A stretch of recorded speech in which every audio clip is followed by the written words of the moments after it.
Ana e Willa. Eu queria saber, em relação a essa pergunta 7, que fala da participação da população na preservação.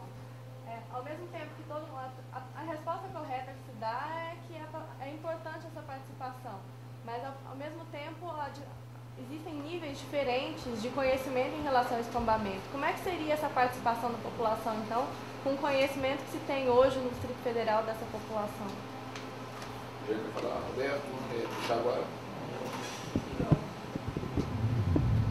A gente tem... Vou falar um pouquinho, né? Mas a gente tem algumas experiências aqui em Brasília que mostram que a população foi quem mais incorporou essa questão do tombamento. Nas quadras residenciais, as qualidades propostas pelo Lúcio Costa, elas são mais reconhecidas e fundamentalmente assim, defendidas pela população das superquadras do que propriamente por alguma ação de fiscalização. Hoje, se a gente tentar mudar um lote de posto de gasolina, de lugar, nós temos ali na Superquadra Norte uma plaquinha do posto JK, que era a localização inicial do posto e que isso ia significar a implantação dele naquele local, a retirada de um conjunto de árvores e de um ambiente que a população tinha estabelecido como área de lazer das crianças daquela época. Então, isso forçou a mudança. Nós já tivemos lotes aqui que a Terracap teve que transformar em área verde, porque a população se reuniu em um argumento de defesa, e o maior exemplo são 2 superquadras que foram anuladas para criar o Parque Olhos d'Água em 91, 92, aonde o esforço, 12 é metade, está ampliando agora, no sentido de preservar o quê? Basicamente a chamada escala bucólica, que é uma concepção de espaço público, que eu acho que nós também, como arquitetos, ainda precisamos desenvolver uma compreensão para projetar e para apropriar esse espaço para a população.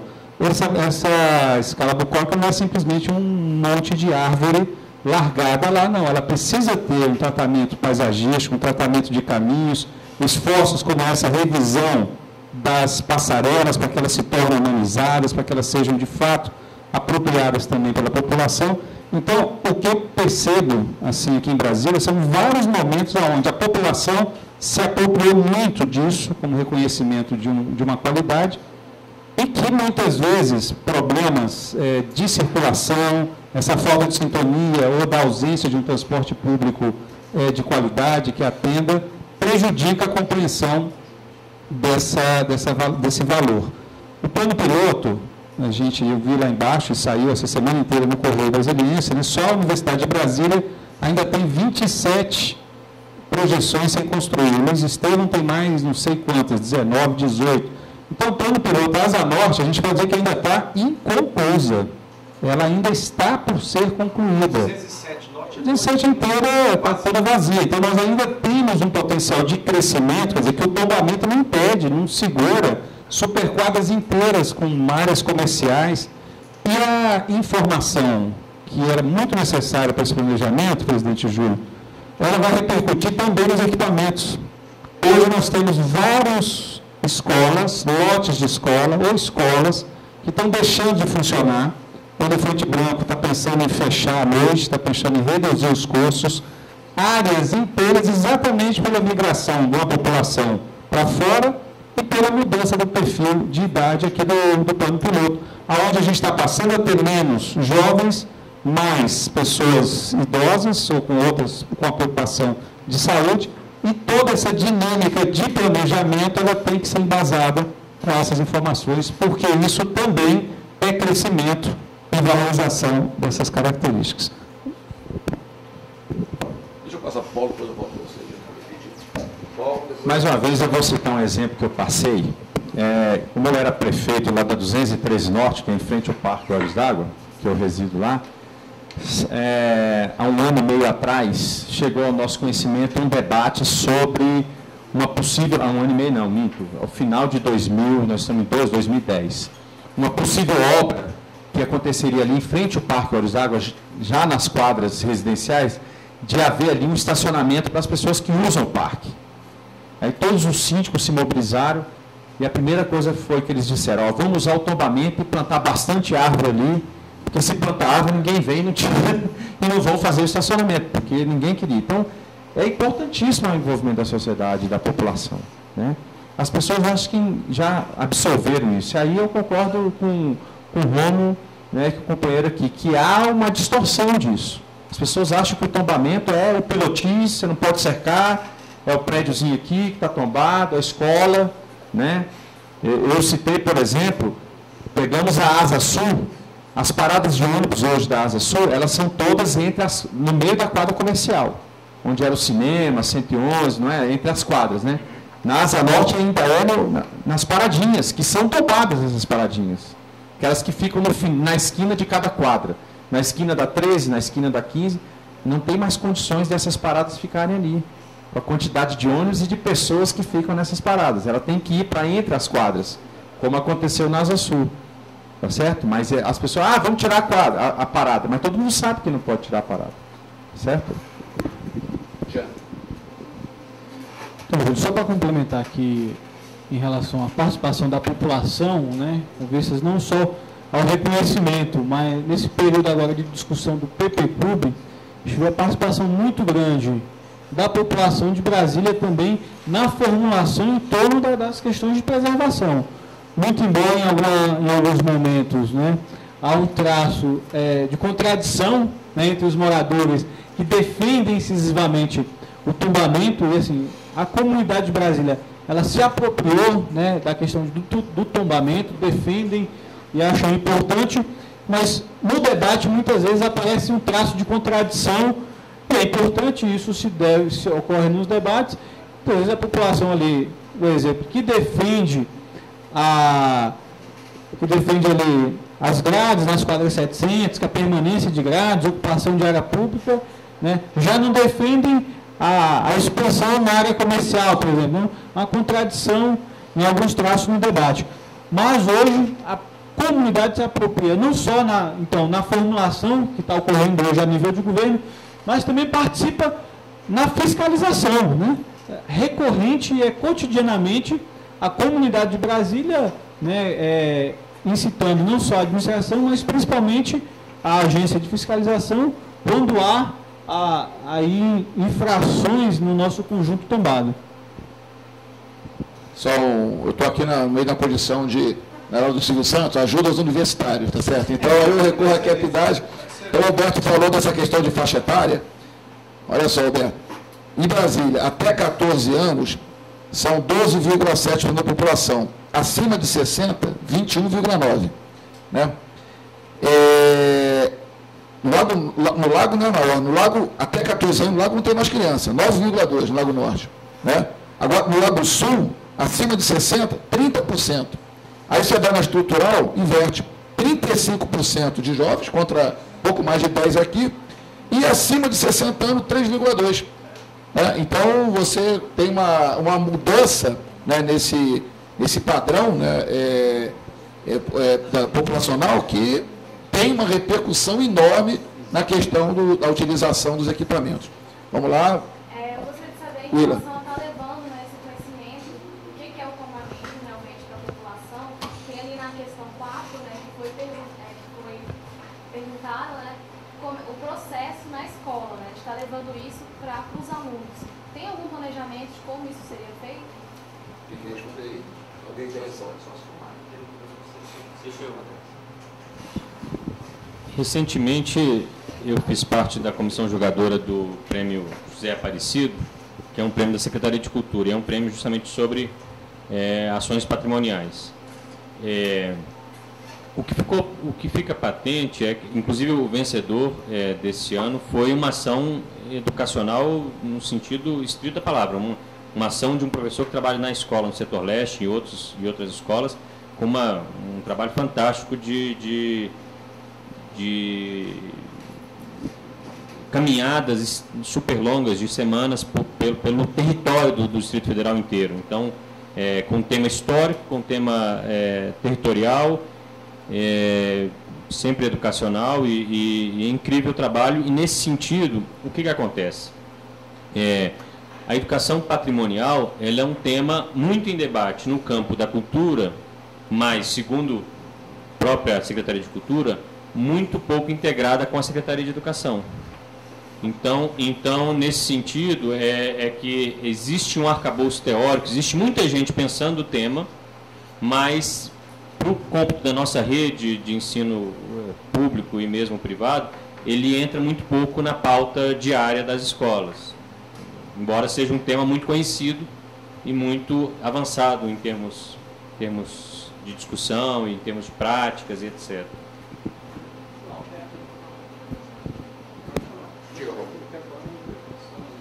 Eu acho que quando a gente está falando em educação patrimonial, e aí eu acho que ela vai além da educação para a primeira idade, segunda idade, para a juventude. É uma coisa maior.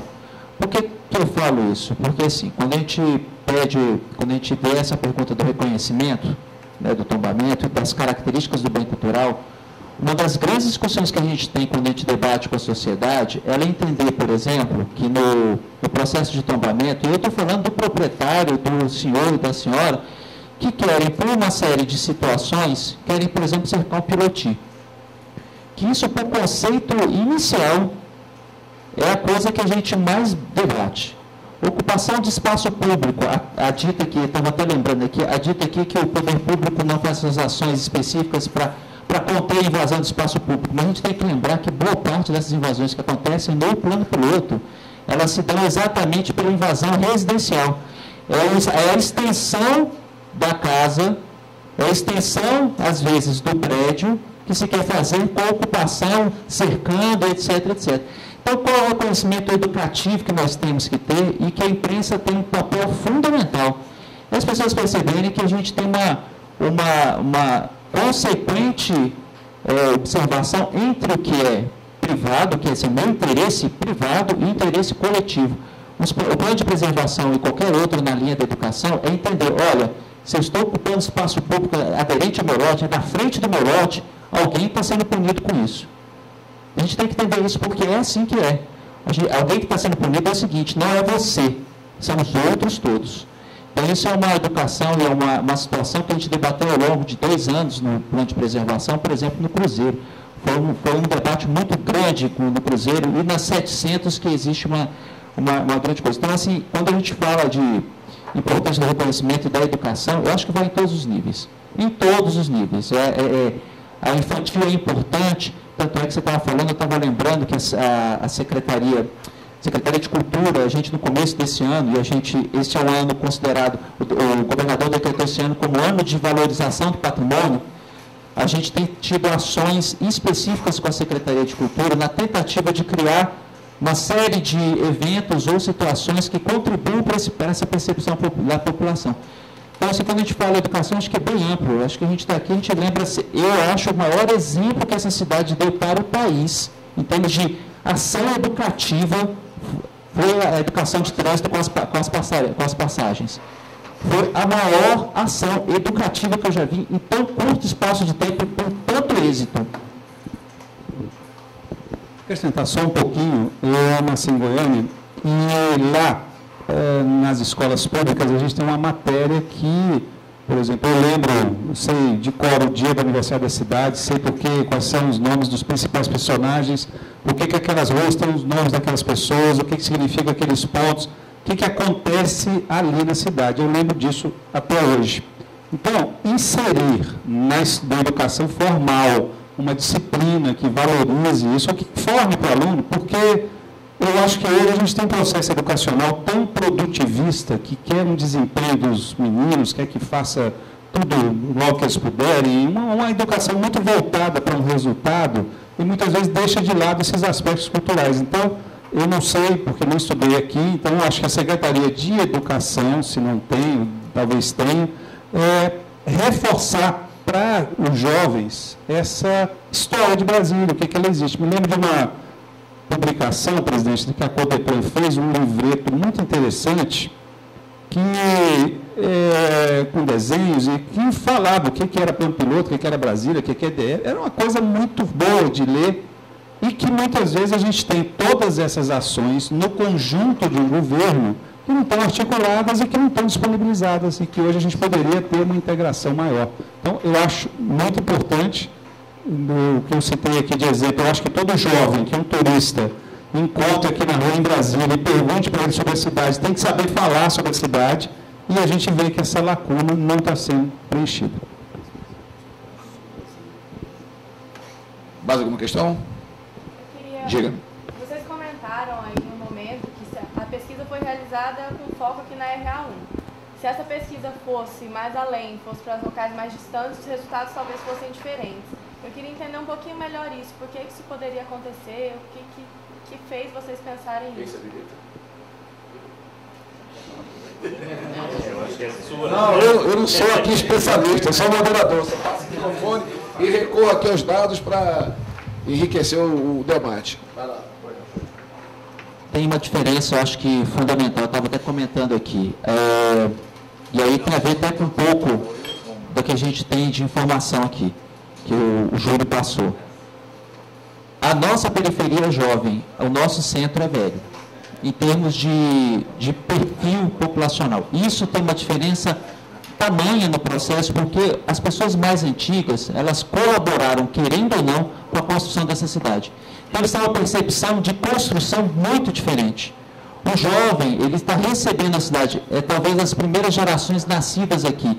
Então, a percepção dele da questão do conjuntura da preservação é muito diferente. Para ele, a cidade sempre foi assim. Para ele, não existe essa distinção. Então, ele não entende algumas argumentações. Tanto é que você acho que se a gente for para nas cidades, nas outras localidades, nós vamos verificar que a percepção dele, da influência do tombamento de Brasília na vida deles, talvez, eu estou aqui chutando, tá? Talvez seja baixa. Ele fala assim, olha, isso não influencia em nada para mim. E, ao contrário, influencia. E a gente sabe os efeitos de influência. Então, por isso que eu acho que quando a gente faz essa pergunta, porque é isso. E esse dado que o Roberto falou, que hoje tem jovens, e não só jovens, né, a gente está falando de uma população que vai até os 20 anos, que por incrível que pareça não colocaram o pé no plano piloto. A gente pode não acreditar, mas tem gente. Ainda tem muita gente que por incrível que pareça não faz uso do plano piloto, apesar de concentrar 60% das oportunidades de emprego. 60%, né? 48%.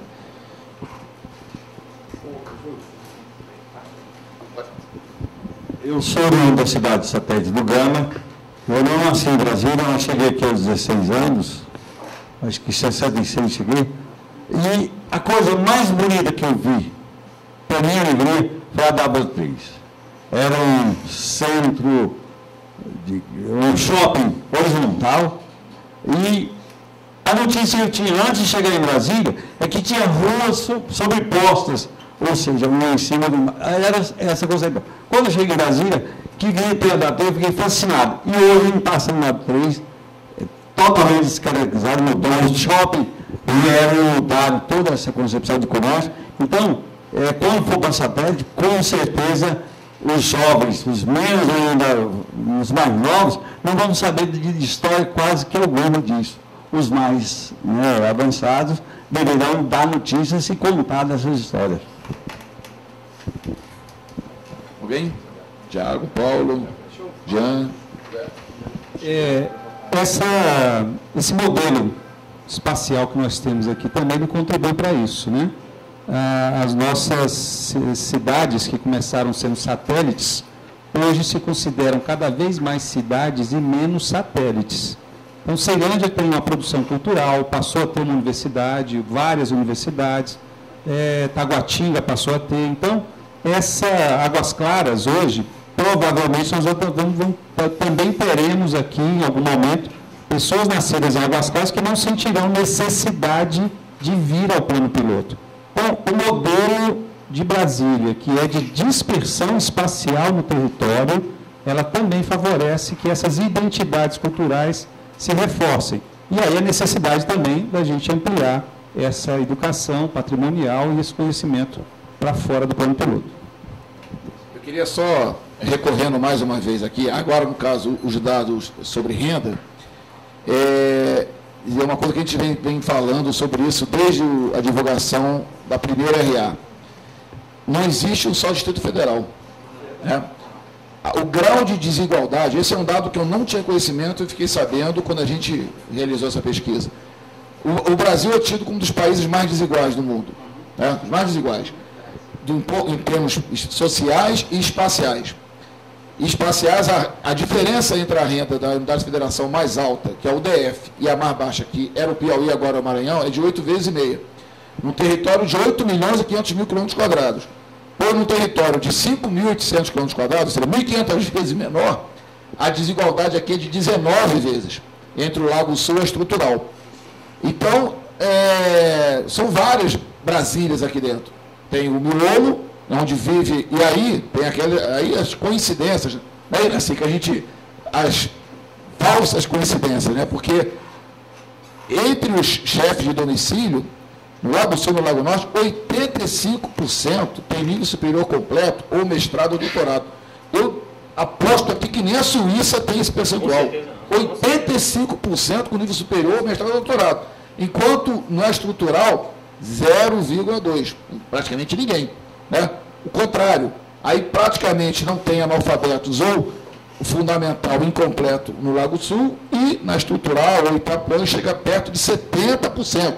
Aí vai ser um índice que vai encontrar lá na corruptela lá do semiárido nordestino. Então aqui temos a Suíça, né, a Dinamarca, ou melhor do que isso, e temos nas áreas mais pobres do Brasil também aqui dentro. Estrutural consegue ter uma renda per capita, concluímos agora no estudo, menor do que a Galindas. É menor do que a Galindas, de Goiás, aqui do lado. Né? É a renda municipal per capita estrutural. Então... Talvez seja maior do que muitos municípios brasileiros. Pois é. Então, Roberto, essa discussão, aquela pergunta, mas qual é a opinião em outras regiões? Eu acho que vai ser uma opinião completamente diferente, ou pelo menos a motivação é completamente diferente, porque a realidade deles é completamente diferente da realidade da pessoa aqui do Plano, do Lago Sul, do Sudoeste, né, ou de outra área dessas, do meio nobre de Brasília. William, mais alguma coisa? Fábio, Ana? Então, eu vou passar aqui para as considerações finais dos nossos especialistas e, justificando que o Paulinho e o Paulo teve que sair, atenderam um chamado aí do secretário Magela, então começamos aqui pelo Tiago, aqui pela pronta. Bom, então, concluindo, mais uma vez, obrigado pelo espaço e pela pesquisa em si, que vai abrir alguns horizontes de análise, e principalmente ressaltar, acho que pegando o gancho nessa questão nessa questão do Distrito Federal, é que Brasília, mesmo sendo um conjunto tombado, e agora, a partir de fevereiro, com a portaria que o IFAM soltou, definindo muito claramente qual é a poligonal da área tombada, a gente nunca pode perder a dimensão do Distrito Federal e em torno. Águas Lindas, por exemplo, durante um par de anos, nos anos 90, foi a cidade que mais cresceu no mundo. Assim, um avanço populacional tremendo, uma cidade que tem ampla relação com Brasília, né? E ampla relação, inclusive, ambiental, né? Por conta dos mananciais de água e etc. e tal. Então, não dá mais para a gente trabalhar com uma particularização excessiva do tema do território. Isso não é só em Brasília, não é só porque nós temos uma área tombada muito importante a ser preservada, porque é patrimônio cultural da humanidade, não. Não. Nós, do Instituto de Arquitetos do Brasil, nós temos como pauta cultural, não é uma pauta meramente geopolítica, digamos assim, mas é uma pauta cultural e política, de que a questão a ser colocada pelos arquitetos e urbanistas no Brasil é a questão da retomada de um pensamento sobre a dimensão territorial do país. Não adianta mais querer resolver o problema da loja específica ou do lote específico. Se nós não retomarmos uma capacidade de ampla visão sobre a ocupação do território em todas as dimensões econômicas, mobilidade e principalmente dimensões que têm relação com essa questão ambiental, estética, etc., nós vamos sempre colocar o tombamento em xeque. Por quê? Porque Brasília, se continuar na questão do planejamento macro-regional e na questão do planejamento territorial do Distrito Federal, da forma como a gente vem tratando, né, ressaltando toda essa falta de política habitacional, da falta de política de mobilidade, etc. e tal, nós vamos nos tornar daqui a poucos anos, talvez 20, 30 anos, uma espécie de Central Park no meio de um território muito mal ajambrado, muito mal agenciado. Então, é essa questão que nós temos que colocar. Brasília tem que continuar tombada, continuar patrimônio mundial, mas ressaltando que as suas ligações com o território não podem ser a de um muro e de uma área que vai ficar simplesmente como uma espécie de parque defendido a ferro e fogo e com caráter policialesco ou autoritário. Não. A questão da dimensão territorial é a questão mais importante que se coloca. Então, tratar Brasília como Distrito Federal e em torno é a necessidade mais premente que a gente tem. Obrigado, Thiago. Vamos lá para o Jean. Então, Júlio, só mais uma vez agradecer aqui a presença, colocar a administração, o conjunto dos órgãos aqui de governo e dos nossos ali também técnicos da área à disposição para contribuir nesse processo que não é terminativo aqui, ele continua para contribuir aí na formulação seguinte. E só aqui pontuar como ocorre um pouco essa discussão de toda essa região metropolitana que pressiona aqui nossos equipamentos públicos em Brasília, pressiona a urbe aqui de Brasília. É importante aqui a fala do Thiago um pouco nesse sentido do planejamento urbano, então, ver o conjunto aqui dessa região. E salientar também que essa questão aqui da desigualdade social acentuada em Brasília, ela também traz aqui em Brasília impactos, assim, eu acho assim, do ponto de vista do urbanismo também complicados, A gente vê aqui os índices de desigualdade social na nossa região do Distrito Federal e que esses índices vão ter um impacto muito grande aqui em Brasília, ou com a ocupação de área pública, ou com a questão do morador de rua, com essa questão. E aí cabe também aqui a nossa gestão pública aqui pensar como é que a gente, qual o desafio de Brasília de diminuir então esses índices de desigualdade presente aqui a menos de 15 quilômetros de Brasília, Como é que a gente, qual é o desafio? Então aqui demonstra o nosso grande desafio, Porque isso vai ter um impacto muito grande então aqui no conjunto tombado. Então obrigado a todos, um grande abraço. Obrigado, Jean. Rômulo. Antes de mais nada, Júlio, eu queria fazer um agradecimento aqui institucional à Codeplan, e aí eu estou falando mais na esfera pessoal, porque se não fossem os dados da Codeplan, em determinado momento da minha vida, como pesquisador e fazendo mestrado, eu não teria uma percepção clara de uma série de coisas. Assim mesmo o trabalho que infelizmente decaiu na década de 80 e agora a gente está tentando decolar de novo, ele foi fundamental para fazer alguns entendimentos e até esse trabalho da PIDAD auxilia demais para a gente perceber que a gente está tratando, quando a gente está tratando de Brasília, eu gosto dessa fala quando a gente está falando do território, a gente está tratando na verdade de Brasil. É muito claro, o Júlio falou uma série de coisas aqui que eu acho tão pertinente da gente recordar e entender o que quando a gente está falando de preservação e patrimônio aqui, que é importante. A gente tem uma Noruega e tem Malawi. Aqui, do nosso lado, até no conjunto urbanístico tombado, a gente tem situações ali na Granja do Torto, próximas aqui, que a gente identifica situações extremamente complexas, de baixa qualidade de vida, como você tem aqui, no nosso lado aqui, apartamentos de triplex a quadriplex. Então, a gente está tratando aqui de uma situação que na verdade, é a cara do Brasil. Eu, particularmente, eu gosto de uma figura de linguagem que eu utilizo, raramente eu falo, mas eu gosto dela, que eu acho que Brasília ela tem uma coisa assim que lembra o ornitorrinco. O ornitorrinco é um serzinho muito engraçado, porque ele carrega duas características clássicas. Ele é tão evoluído que ele chega a ser um mamífero, mas ele é tão atrasado também que ele tem características de réptil. Ele coloca ovo, ele tem esporão, ele tem não sei o quê.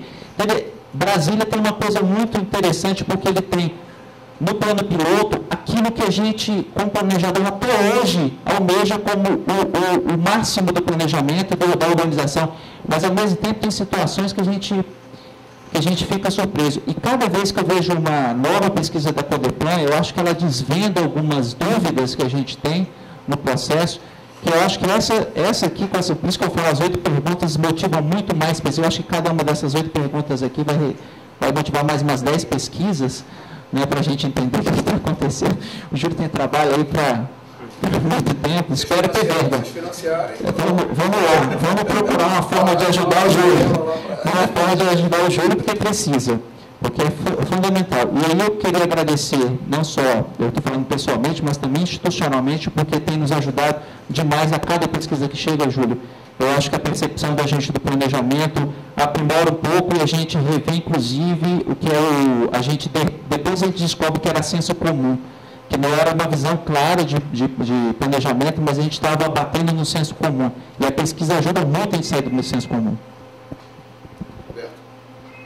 Júlio, eu quero também aproveitar para repetir aqui, você não estava presente quando eu falei, a minha satisfação de ver a Codeplan de novo no caminho que ela teve, tem a importância que ela tem aqui no Distrito Federal, na produção de informação qualificada para a tomada de decisão. Então, cumprimentar você, o diretor Sonima, Iraci, e toda a equipe que participa disso e que tem resgatado esse papel da Codeplan. A importância dessa pesquisa é óbvia, né? Brasília não está congelada, o tombamento não é um limitador a crescimento, a expansão, a desenvolvimento.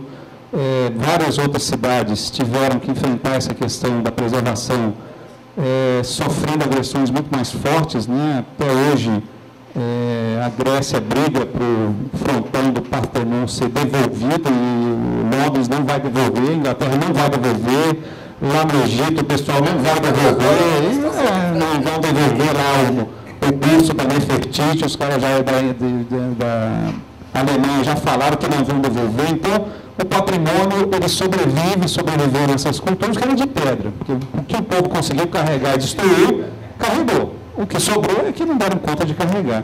E Brasília tem, como os colegas colocaram, tem uma ideia, um modelo. Né? E aí, em uma determinada época aqui em Brasília, a gente falava assim, vamos deixar o plano piloto tombado e a gente deixa o resto andar como pode andar para o mercado, se sentir mais livre, crescer sem amarras. A gente tem hoje Vicente Pires, tem Águas Claras, e a gente se pergunta se o modelo que está aqui em Brasília, expandido, não teria dado mais qualidade de vida para essa população que está lá nesses lugares. Então, acho muito importante o trabalho, a gente se coloca também na mesma condição, junto com o IAB, tenho certeza que o CREA também, assim que puder, na condição que a gente puder, para contribuir para a preservação desse trabalho.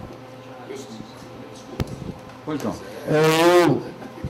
Júlio, tem que reconhecer o seu trabalho junto à Codeplan, que o Júlio já teve aqui em duas oportunidades e deixou o Maio, está deixando o Maio aqui, agora na presidência da Codeplan, ele reconhece também em demonstrar não só para o governo, para as políticas públicas, também para a população. Os dados provocados, e isso está provocando tanto é que a riqueza desse debate que esteve aqui, hoje estivemos aqui, ontem e hoje. Dizer que nós temos consciência que quando Brasília concebida, pensou-se em 500 mil habitantes, e aquelas lojinhas das 400 e das 200, e das 100 também, vamos lembrar das 100 também, né, 300, mas principalmente aquelas lá que desenvolveram muito mais, entre aspas, no comércio, a demanda muito maior, e foi pensado, quer dizer, nós vamos pensar num tanto de gente também para almoçar, para demandar da forma que está. E hoje nós temos esse problema que precisa, quem sabe, achar uma forma de contornar essa situação.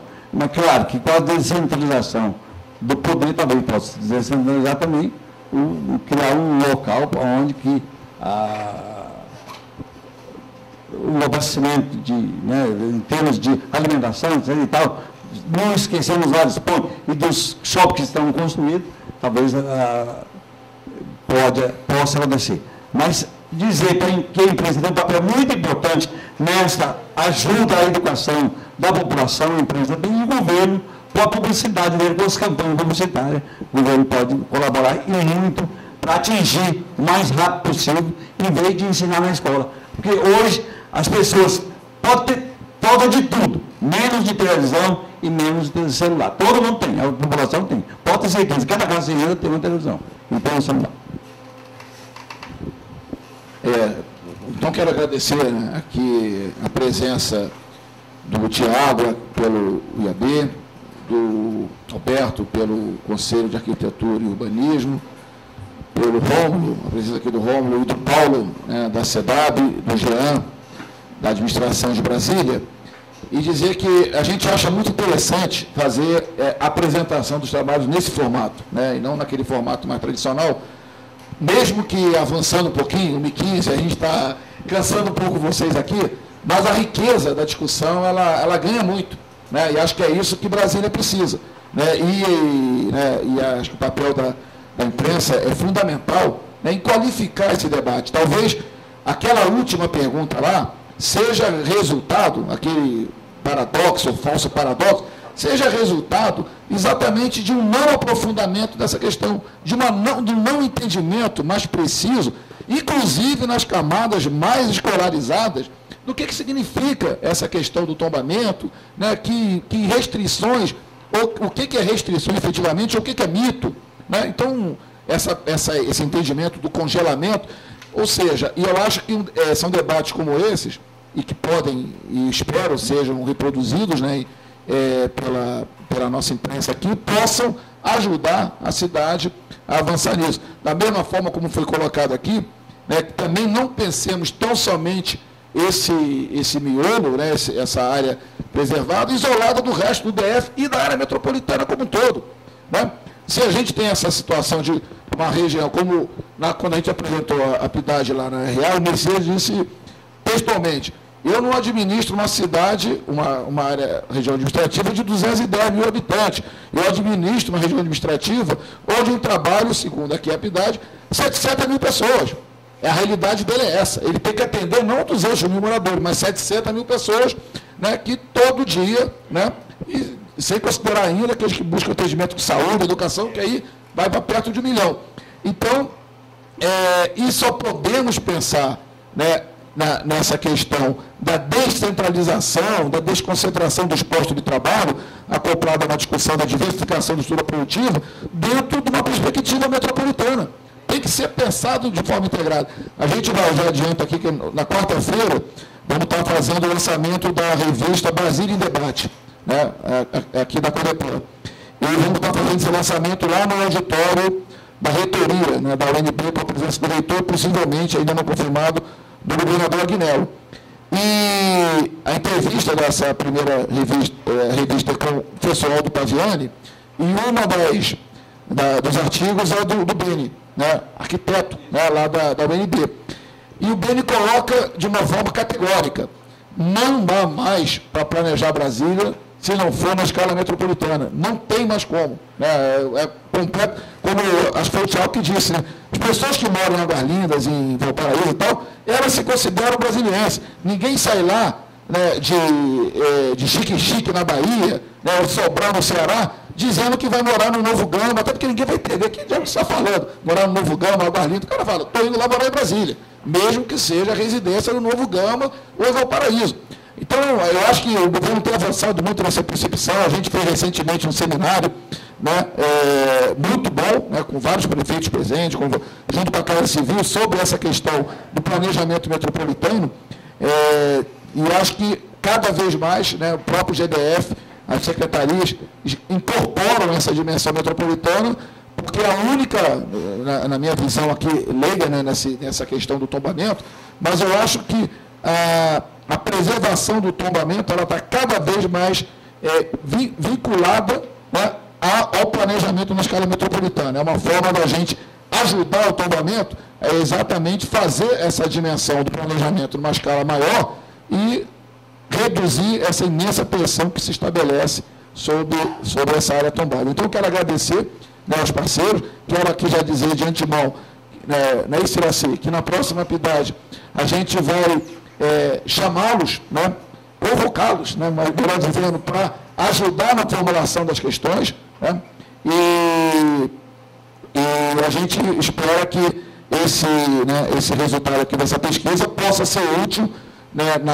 tanto na elaboração de políticas por parte da CEDAB, né, da própria região administrativa, Brasília, como, inclusive, né, como a gente sempre diz aqui, a CODEPLAN é um órgão de governo, mas também de Estado.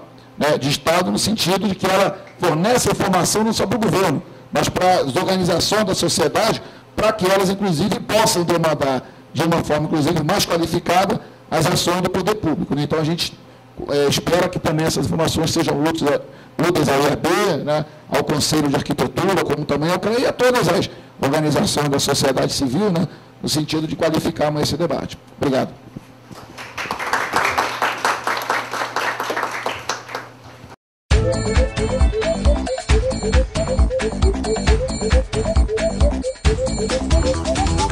Thank you.